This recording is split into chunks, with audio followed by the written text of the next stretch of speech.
really sorry. Welcome to me redoing episode 3 finally of Bungo Stray Dogs.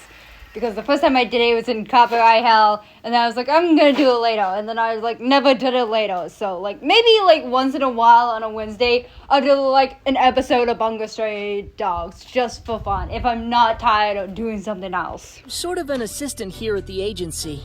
My name... Kunakita, what are you doing to Dazai? You could just ignore him. Yeah, he's being a little bit ADHD, but you could ignore him. You have more power than him. It's fine. Don't worry about it. Yeah, sure, dude. The only people who are not forgiven are the people who designated you to do that stupid ploy. Sister Naomi! You two are brother and sister? Yeah, so does the rest of the fandom, wishing that they did have a different relationship. I know, like, later in the manga, it's confirmed that they aren't sort of related, but also still wild that they do this. Right, big brother? Wow, way too much, way too fast. Just imagine doing this in front of a stranger, even if these two weren't siblings. This is wild. For you. Okay. Oh! Listen. I love Kunakita to like over here. Yeah, like, hey, drop this matter. And then we see that scene and we're just like, drop the matter. Good idea, Kunakita. Unlike some people here I couldn't mention, I work to uphold. Hey, Kunakita, how about this idea? How about you just tell them to behave in a public place? That is all you have to do. With these beautiful, delicate fingers, young miss. I love how Kunakita over here had some hope for Dazai that he would behave, but yet, have you met this man, Kunakita? What were the two of you doing before you joined the agency? Huh? Well, that was a weird icebreaker if I ever heard of one. Like, isn't it wild that he thought that shit out loud? Like, most of the time, like, when you get to know people more, you would ask the question, but when you know two strangers, you really don't ask that question. It's a game. We've played it a lot here, actually. The newcomer. Well, that's a weird game. Unless it's a game by, like, they're trying to test each other's intelligence. Like, trying to figure out who's smarter than who. Students? Whoa, you got it. That one's, like, partly the easiest, because Naomi does look like she's wearing a school uniform, so she would probably be, like, probably in high school or maybe college. Nobody cares about what I used to be, alright? Why is Kunakita ashamed of what he used to be? That's like a weird thing. Because, like, even though we figure out he's a math teacher, he acts like he hated it. It was another life. I don't even want to think about it. Is Kunakita ashamed of his old profession? Because, like, when you meet Kunakita, you think, like, he's a general sergeant, so maybe he has PTSD. But when you figure out he's a school teacher, like, did you hate the school or something? Or, like, the students? Or did you fail a student and you regret it? Mr. Dazai. When I thought of Dazai, I thought he was gonna be, like, military or something. Because, like, he's suicidal, he likes the idea of almost dying. But then I remembered he didn't like actual torture, and I was like, no, not military. So I thought maybe a spy, because of, like, the weird stuff he was doing. Like, he was getting information and stuff. Oh, by the way, sorry if I got distracted. I legit looked up, and there's so many, like, dragonflies in my area for no apparent reason. Like, there's, like, a bazillion of dragonflies. Nobody here has guessed it. The person who finally figures it out. I think Grandpa has probably guessed it, and he probably just lied that he didn't know, because he's probably, like, the smartest one here, even though he doesn't have an ability. Then it's mine? This isn't just some kind of prank? I love in the fandom, like, everyone makes fun of Atsushi wanting money, but also he's kind of broke and was homeless. Like, you would want that money just in case something bad happens to you and you have no one else to rely on. No. Writer? Office worker. Incorrect. Researcher. Wrong. You know what? These are all fair, because you would be like, how Dazai is. Like, he's suicidal. Like, what job made him so, like, miserable that he became suicidal?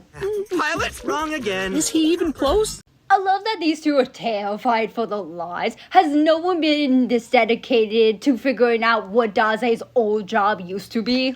I would never lie about something like this. By the way, why does Daze keep it hidden that he used to work for the Pirate Mafia? Because, like, no one really cares when he tells them that he works for the Pirate Mafia. Like, Kudakita's shocked, but, like, no one gives a shit. It would have been cool if they actually gave a shit about Daze using to work for the Pirate Mafia, but no one does. Want to pay the bill tonight. Oh, it's our agency's... Why are you giving Atsushi the bill? This boy is broke. Yeah? Okay.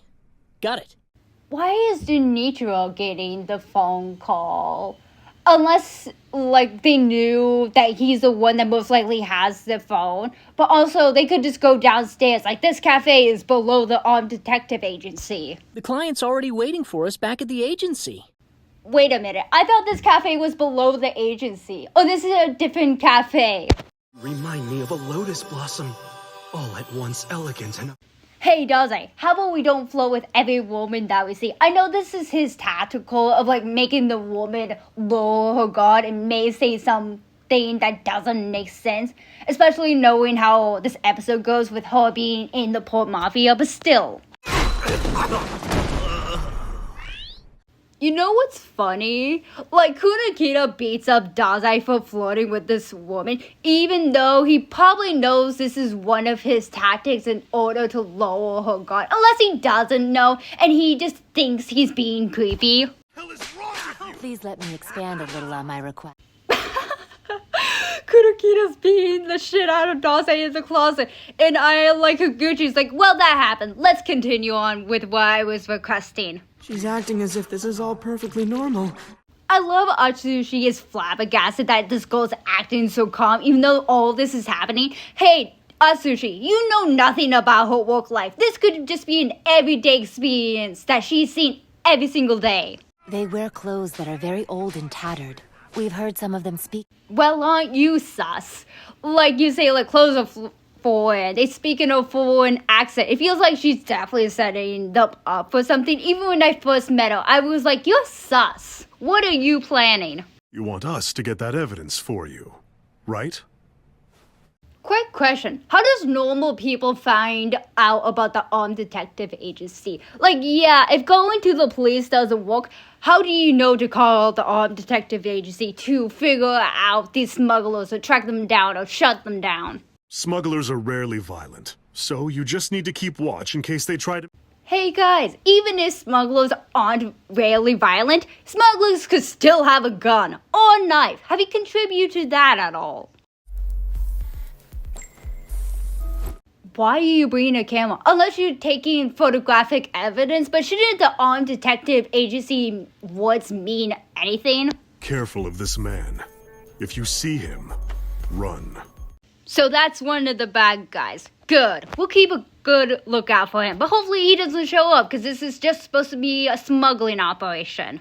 Honestly, we only call him that because we don't know anything else. When I watched Bungo Stray Dogs like for the first time, and Daze said, "Oh, we just call him the mafioso because we know nothing about him," I thought that was weird because then later on, Kudakita says his name's Atagawa and his quirk is made for bloodshed. And I'm like, then why did Daze call him the mafioso?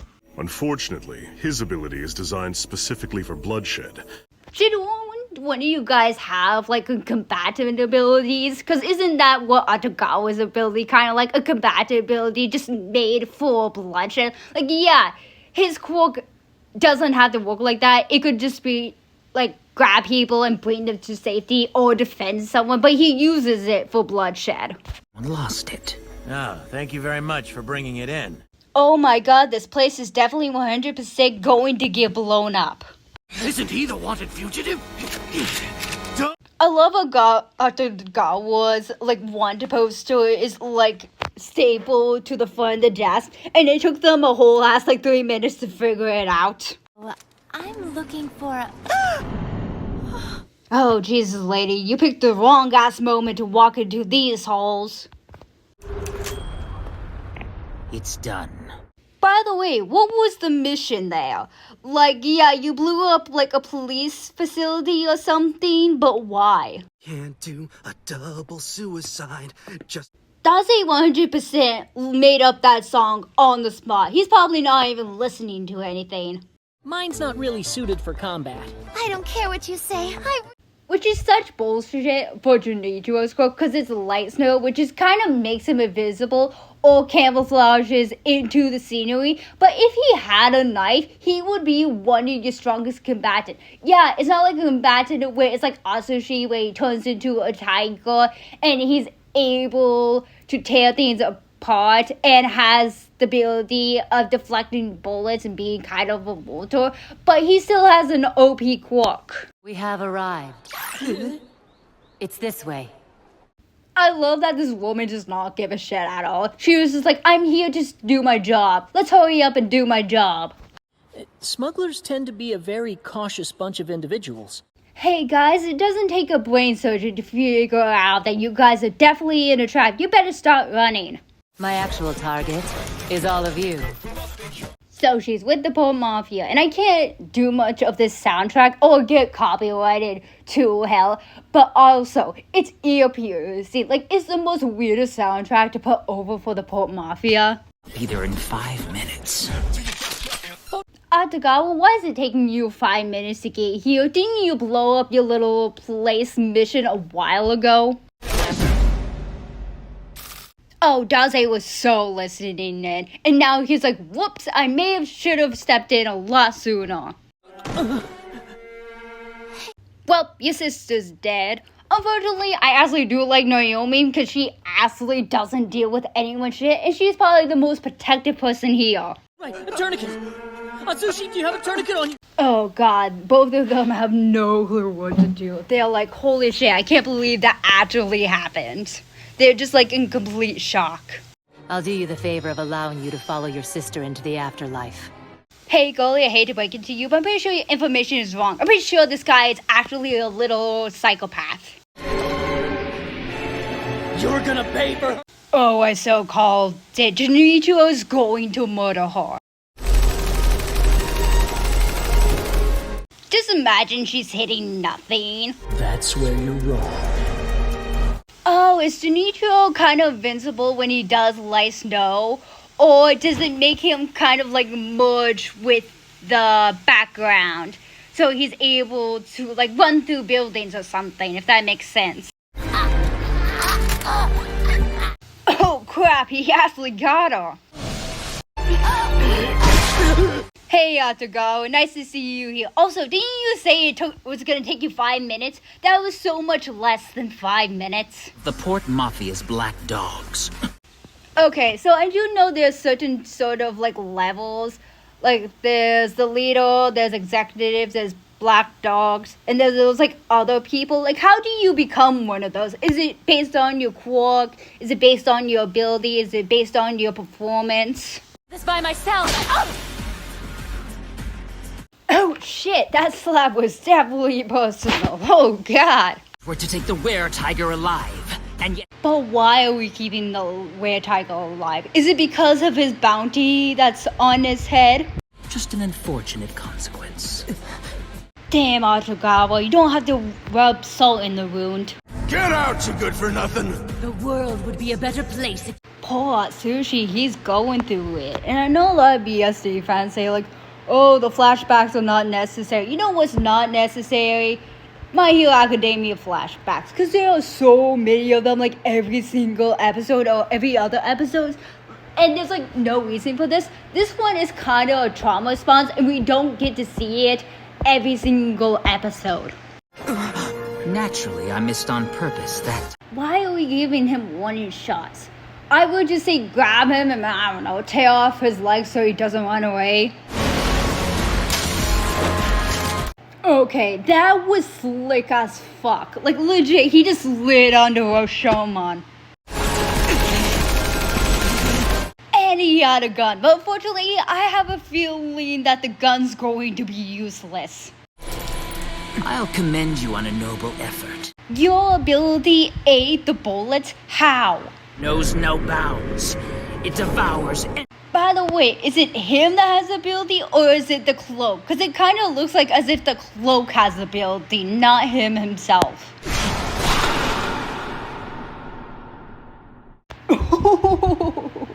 He got his leg torn off. Oh. Children who don't have parents don't have the luxury to sulk around. Hey Atsushi, this is a horrible orphanage. And the first time when I saw this orphanage, I was like, something shady up with this orphanage. It felt like a cult to me. I was never allowed to cry. No one ever accepted me. Damn, so you never really got to experience really any emotion or any love. That's sad. And Atsushi has finally turned himself into a tiger. Do you guys have any plans for that at all? Leg just regenerated! But how did they know that? Unless they saw the process, but we didn't see the process of him regenerating the leg. Because to us, we're just like, he could have just grabbed his leg and just healed himself. Higuchi, this is why I say they need to fire you. They just told you not to kill the rare tiger, and now you're shooting bullets at him. I know it's not working, but it could have worked. Well, your boss is going to fire both of you. Now you guys are both committed to killing this rare tiger. It appears I just ripped apart. Oh, that was illusion? How did you illusion this rare tiger? Unless you knew what Atsushi's ability kinda looked like, but how did you clone it perfectly? Hey Daze, took you forever to get you. What took you so long to get here, by the way? This fight started ages ago. By the way, how did she not feel that something was in her pocket? That thing is humongous. I know it's kind of somewhat tiny, but you would feel some way to that. If it was smaller, I would guess not, but still. But Mr. Octogawa, why? Ah, well, we will retreat this time. But why? Unless you know something about this guy, and you know that he could easily just beat the living shit out of you. Because, he can erase Quark, so, without your Quark, you kind of doomed. I guess Higuchi is your only strong player here because she doesn't really need a Quark to defend herself. That were-tiger fetches quite a sum on the black market. But why though? I know he's terrorized a couple of towns, so maybe that's why. But there's nothing really important about him that you knew about. Yeah, he was a tiger rampaging around town, but you didn't know he was bulletproof. You didn't know he was kind of immortal. Whereas we hold the keys to this city's operations at every level. Quick question, if that was true, why haven't you guys completely eliminated the armed detective agency yet? You were a Port Mafia member, weren't you? Of course he was a Port Mafia member, of course he was. And that was that episode of Redoing It. Hopefully goes through copyright. Like this video, subscribe to my channel, turn your notifications so you know the next time I post. Leave a goddamn comment and have a goddamn good day.